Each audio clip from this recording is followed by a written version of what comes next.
I tell you people that this protest is going to expose so many things in Nigeria. Our brother wey they call Nosonkwa don come outside come break another table. As we dey talk right now, everywhere they shake. My wonderful people, welcome back to Balabas G's. Do you know that in Imo State, this same thing is in Anambra, in all states in Nigeria, but I'm talking of in Imo State right now. The money that is coming, allocation that is coming to local government, these governors are pending this money. We are talking of billions. Billions that are supposed to tie your village road. Billions that are supposed to use to make sure that you have a stable electricity, the electricity wire go through your village from federal. Billions that are supposed to make sure there is a good school in your communities. A billion that they will use to make sure there is a good hospital in your communities. Do you know that these billions have been pending by these governors? This our brother don open there. Asuna ufufe buo ikoku ka emepe le ufufe buo le. My people, I want you to just calm down. Watch this video that I'm going to show you now. From beginning to end, you understand that you do not supposed to lack good roads, hospitals, good schools, electricity, and all that thing that's supposed to come to your village. Just watch the video from beginning to end and they share them. Because nowadays we don't always share wetin no make sense. Share this video, people need to see am. The whole local government need to see am, because you see these people, if you no expose them, you go see millions of protests and nothing go happen. Just watch the video and share. Imo, very quick one and straight to Imo, direct to Imo. By your local government in every month from the federal allocation. Go na Abuja your local government. So listen very attentively. The measure equate and the commensurate with roga na local government. So mpuchaya now. Boputacha egole each local government. The 27 local government in Imo State. Mpoputacha now. Then give anyo kenye jele ihe dara n'ime mmiri. Check ye when project aroga na local government again. Abombi sene nwete 318.1 million. Ayazumbi 301 million. Ehimembano 276.1 million. Ezinihite mbise 296.2 million. Idato North 302.8 million.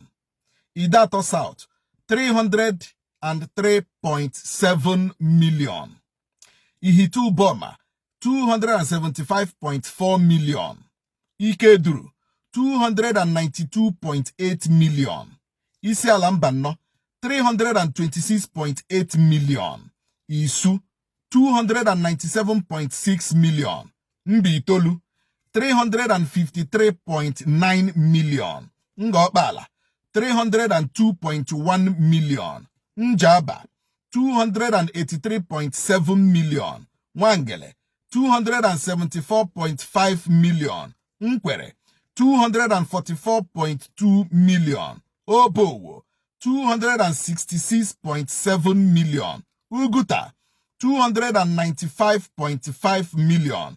Ohajegbema 320.8 million. Okigwe 284.7 million. Onimo 258.6 million. Olo 285.6 million. Also 274 million. Oru East 267.1 million. Oru West 273.2 million. Owerri Municipal 277.8 million. Owerri North 302.9 million. Owerri West 261.8 million.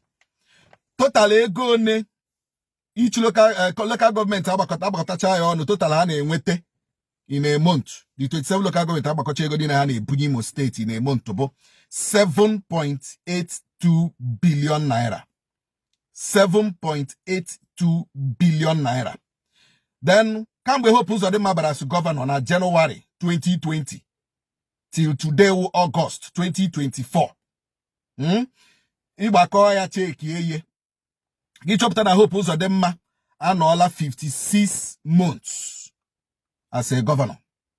56 months as a governor. Now, ego lo nwetrela. May times ya 56 ahụ by 7.82 billion. Onwere ike karịa because enwere mgbe ego na abata ezigbo ego akwụ karịa. But let us just take it. Now ihe a na-ewete. Gị na ahụ na Imo State enwetele under Hope Uzodinma 437.92 billion naira. You know, ego enwetre under this present government in 56 months. Because in 2020 we have 12 months, 2021 12 months, 2022 12 months, 2023 12 months, January to August this I'm on email now 8 months. 12 plus 8. Oh yeah. You got that? So when you look at Imo State, now local government, again, that nothing is happening. There is no way you will believe Imo State and Wetala 437.92 billion under this government. Get a Karugana Bitolu wege highest. Bitolu and with 353.9 million. Bitolu highest. Followed by Ngo Bala. Ida turn out to them. I Zumbi said them. Abombi said them. Keduva. Owere not to them. Lekwe Ohaji Egbema them. Ohaji Egbema they went 320.8 million. But to go to Ohaji Egbema, nothing. When he got Shimbai, he got Ohaji Egbema. Aruga with Egondo Haji. The same thing applicable to Mbitolu. The same thing applicable to other local governments in Imo State. Nothing is happening with Egonde and Amakunye local government. Ochichi State Imo. Na they in charge. Now got a buy in jail. EMG Gusha now, okay, mana, that before an autonomy. Lekwe gole Ochichi State Imo wetre before an autonomy. I EMG go poteana, okay, mana. Then check is here go on onwegi. Wo native of Ngobale, native of Idato on Imo. So when he had local government again with this huge amount of money. When he had nothing. You got anything there. Aburu na de tinye gonde anoru aga heji salary ndoro council aga heji ha salary anya aga ha enwe bad spots anya aga ha enwe potholes even in our villages even aga target villages niile. I'm telling you the truth. Ma wuru na gonde ani na eji eru oru for the past 56 months this present government bidoro no one ochichi n'Imo State 437.92 billion. We're not talking of billion. Billion in 56 months from 2020 to 2024. Now let me tell you, this government, these roads local government, all these ring roads get problem. Are we talking of this Amakoya flyover to Oji flyover? This Pibat road. Maybe. Now this government, you see, local government now rohozo. Anyaga have a problem. Now these bad roads, ndanga now. Amakoya flyover, Spibat, and Oji flyover, that road Oguragu. Rapport to DSS road, that road Oguragu. Amakoya flyover to Ebada federal housing. Puirete, that road Oguragu. Musaya Adua Drive, Oguragu, Balasuya, FMC Road, Oguragu, World Bank, Omuguma Road, Oguragu, Road Safety, to Naze Junction, Oguragu, Ipsu Junction to Shoe Industry, Oguragu, Ahera Junction to Aba Branch, Oguragu, Akwakuba Junction to Oboshishu Mwanya Lugo, Oguragu, Ukwoshi, Morubi, Mberi Ata Road, Oguragu, including other gom of the roads, in Imo State. Including other roads, so Gurago, Go roads, Gurago, Imo State. Mabro na Chichi State Imo, na local government arogoro. Now, briefly, before I pack up, Imo State may wait 6.674 billion. Again, in Imo State is here every month. We're going to 6.674 billion. At least we're going in June. June, July. Every month, in Imo State, 6 billion. Can in Imo State every month. 6 billion. Not local government, though. Imo State, 6 billion. Check here for 56 months. This government, you know, I got in with 336 billion. Times is here to 437.92 billion. Manazie gole. Apoga. We will continue to sensitize our people. But for now, I have to go to Otua. We are going to dig more and give you more information. May Imo prevail. Welcome back, my wonderful people. As you have watched that video, please, I want you to share this video and make sure say you drop your own opinion for inside comment section.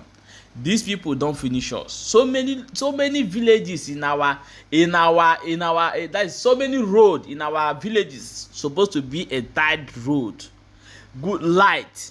All these things bring development to the community, but you come today, you will not see it. One person will be busy using it to buy private jet because he's a governor. What that's recent one now that is happening. This guy go for house of councillor, whatever a drag councillor in just local government. When they voted this guy, he don't even have a home. He's sleeping in a hotel. He's from one hotel to one hotel. When he finish all these years, he will not achieve anything in the community. So many things need to be exposed. A lot of things need to be exposed. Please share the video and drop your own opinion in the comment section.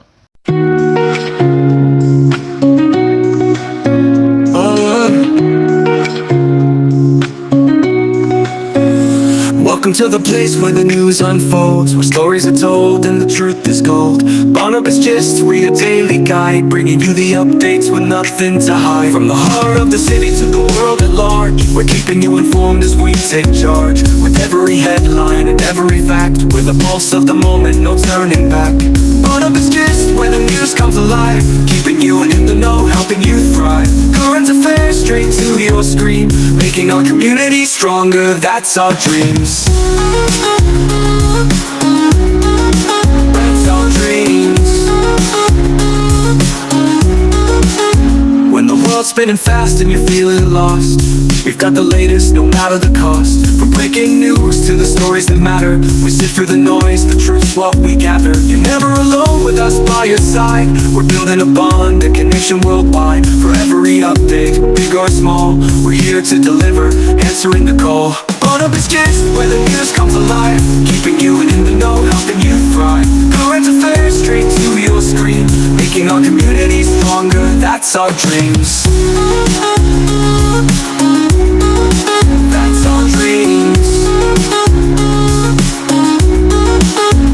We're more than a channel, we're a trusted friend, keeping you informed right till the end. In every headline, in every word, your voice, your concerns will always be heard. Barnabas Gist, where the news comes alive, keeping you in the know, helping you thrive. Current affairs straight to your screen, making our community stronger, that's our dreams.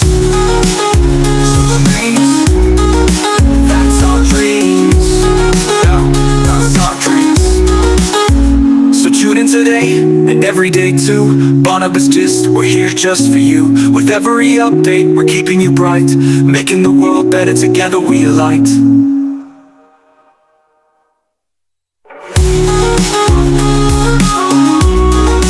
That's our dreams. When the world's spinning fast and you're feeling lost, we've got the latest, no matter the cost. From breaking news to the stories that matter, we sift through the noise, the truth's what we gather. We're never alone with us by your side. We're building a bond, a connection worldwide. For every update, big or small, we're here to deliver, answering the call.